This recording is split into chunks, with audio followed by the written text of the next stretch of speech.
আর কিছু নেই। আপনারা জানেন আমাদের সাবেক তিনবারের প্রধানমন্ত্রী শহীদ রাষ্ট্রপতির সহধর্মিণী দেশনেত্রী বেগম খালেদা জিয়া অসুস্থ, এবার কেয়ার হাসপাতালে সিসিইউতে ভর্তি। তার জন্য আজকের এই মিলাদ মাহফিল।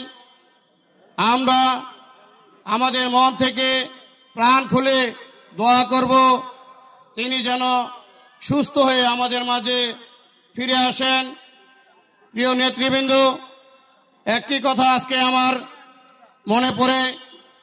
2012 সালে আমি যখন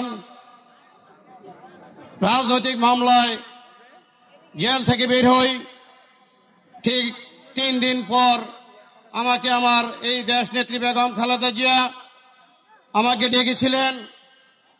আমি তার সামনে গিয়ে আমি তার পাশ হয়ে সালাম করেছিলাম।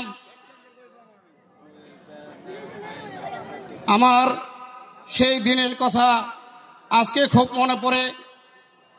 আমি প্রাণ খুলে আমি দোয়া করি আমার নেত্রী, আমার মা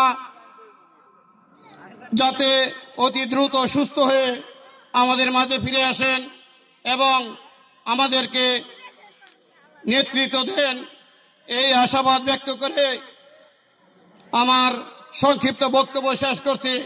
বাংলাদেশ জিন্দাবাদ। সকলকে ধন্যবাদ।